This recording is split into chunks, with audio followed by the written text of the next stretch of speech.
अस्सलाम वालेकुम बच्चों, उर्दू कहानी में खुशामदीद। आज की कहानी का उन्वान है चालाक लड़की और ये तहरीर है ज़ीशान शिराज़ी की। बादशाह के दरबार में उमरू को बुलाया गया।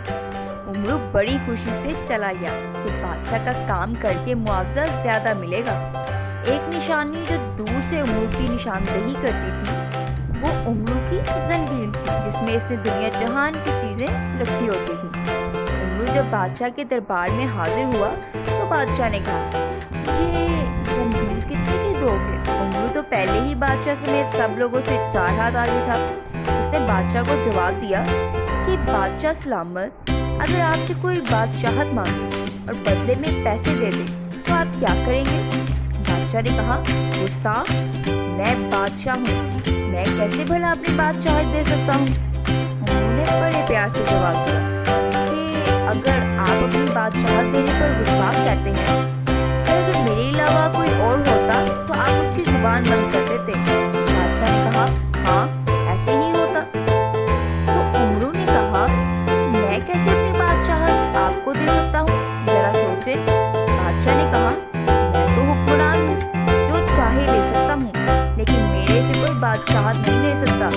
उन्होंने हंसते हुए कहा, बादशाह सलामत, आपकी भूल है, मुझे सिर्फ 5 मिनट चाहिए। इन 5 मिनट में मैं आपका तख्ता उल्टा सकता हूँ। बादशाह ने कहा, तुम्हारी इतनी जुर्रत? उमरू ने कहा, ये धमकी नहीं, सच है। बादशाह ने कहा, तुमको इस जमीन पर बड़ा नाज है, बहुत जल्द मैं इसे हासिल कर लूंगा। बादशाह की बात सुनकर उमरू ने कहा, बताएं किस लिए आप मुझसे हासिल करेंगे? बादशाह ने कहा, 1 हफ्ते के अंदर अंदर तुम्हारी जंबील मेरे पास होगी, फिर देखना ये तुम्हारी जुबान जो बहुत चलती है रुक जाएगी। उमरू ने कहा, ठीक है, अगर आप ये हासिल ना कर सके तो फिर मैं आपका तख्त उल्टा कर रख दूंगा। बादशाह ने उमरू से कहा कि तुम 1 हफ्ते तक मेरे महल में रहोगे, फिर देखना। उमरू ने कहा, अगर मैं चाहूँ तो यहाँ से जा भी सकता हूँ, लेकिन आपने मेरे साथ शर्त लगाई है, इसलिए मुझे वो पूरी करनी है। मैं इधर ही रहूंगा। बादशाह ने एक कनीज को बुलाया कि इसे कमरे में ले जाओ। कनीज ने उमरू को उसका कमरा दिखाया। उमरू ने कमरा देखा और फिर सारे कमरे का जायजा लिया। कनीज इसे छोड़कर जा चुकी थी। उमरू कुछ परेशान था कि आखिर बादशाह किस तरह जंबील को हासिल करेगा। ताकत के जोर पर मुझसे छीनेगा या सूली पर चढ़ा देगा, क्या करेगा? उमरू सोच सोच कर पागल हो चुका था। फिर सोचते सोचते उमरू को नींद आ गई। उमरू नींद में से ही उठ गया क्योंकि इसे कमरे में शोर सा महसूस हुआ। अब वो डर रहा था कि यहाँ रहना खतरे से खाली नहीं है। फिर काफी देर तक जब उसने महसूस किया कि कोई नहीं है, फिर उसने उठकर अपने कमरे की कुंडी लगा दी और आराम से सो गया। सुबह उठा तो किसी ने दरवाजा खटखटाया। उमरू सहम गया। उमरू ने दरवाजा खोला तो एक खूबसूरत कनीज थी और नाश्ता लिए हुए थी। उमरू ने कनीज से कहा, जाओ, लेकिन वो खड़ी रही। उमरू को शक हो गया कि कनीज ने खाने में कुछ मिलाया ना हो।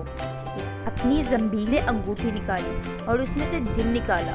उमरू ने लड़की के सामने जिन से पूछा कि इसने खाने में कुछ मिलाया तो नहीं? तो जिन ने कहा नहीं। फिर उमरू ने इत्मीनान से खाना खाया। लड़की खाना खिलाकर वापस चली गई। लड़की रोज उमरू के लिए खाना लेकर आती। अब वो उमरू के एतमाद में थी। वैसे भी हफ्ता खत्म होने में 2 दिन बाकी थे। उमरू को वो लड़की बहुत अच्छी लगी। अब उमरू वो हर चीज खा लेता था जो लड़की उसे देती। जब एक दिन रह गया तो लड़की उमरू के पास खाना लेकर आई और उमरू को बातों में लगा लिया। क्या तुम मुझे अपनी जंबील दिखा सकते हो? मैं देखना चाहती हूँ कि इसमें क्या कुछ है। उमरू ने कहा, तुम आंखें बंद कर लो, मैं तुम्हें इस जंबील की सैर करवाता हूँ। लड़की ने आंखें बंद की और उमरू ने जंबील खोल दी। लड़की सैर करके चली गई और उमरू खाना खाने लगा। खाना खाने के दौरान लड़की को उमरू ने जंबील से बाहर निकाल लिया, लेकिन जैसे ही खाना खत्म हुआ उमरू पर गनूद की तारी होने लगी। उसने खुद को संभालने की बहुत कोशिश की, लेकिन वो बेहोश हो गया। लड़की ने जंबील उठाई और फौरन जंबील शाह को जाकर दे दी।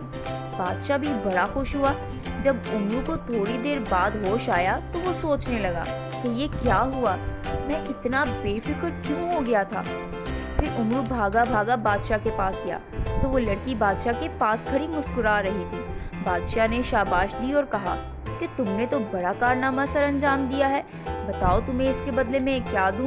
तो लड़की ने कहा जैसे आपकी मर्जी। बादशाह ने इसे 3000 अशरफियां देने का ऐलान किया तो लड़की बहुत खुश हुई और उमरू भी बड़ा खुश हुआ क्योंकि इसके पास तिलस्मी अंगूठी थी जो इसने इत्तफाकन अपनी उंगली में पहनी हुई थी। फिर उमरू ने बादशाह से कहा मेरी ज़ंबील मुझे वापस कर दो। बादशाह ने कहा ये नहीं हो सकता क्योंकि बादशाह चीज ले तो सकता है लेकिन दे नहीं सकता। फिर उमरू ने कहा ठीक है, 2 दिन के अंदर अंदर अपना हाल देख लेना। उमरू ये कहकर चला गया क्योंकि ज़ंबील उमरू के अलावा कोई नहीं खोल सकता था और ना ही कोई चीज उसके बगैर बाहर आ सकती थी। बादशाह पता नहीं किस खुशफहमी का शिकार था। उमरू ने अपनी तिलस्मी अंगूठी के जिन को बुलाया और कहा बादशाह से मेरी ज़ंबील ले आओ।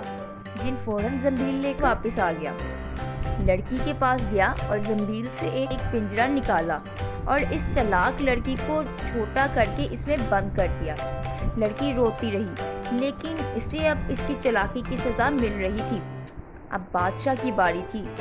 उमरू ने जिन्नों का एक दस्ता निकाला और उसे हुक्म दिया कि बादशाह को इतना मारो कि वो उठने बैठने के काबिल न रहे। जिन्नों ने ऐसा ही किया और बादशाह ने इनके आगे हाथ जोड़ना शुरू कर दिए। फिर वहाँ उमरू चला गया और बादशाह से कहा बादशाह सलामत, सुनाएं कैसे मिजाज हैं। बादशाह ने कहा आप मेरे बाप, मुझे माफ कर दो।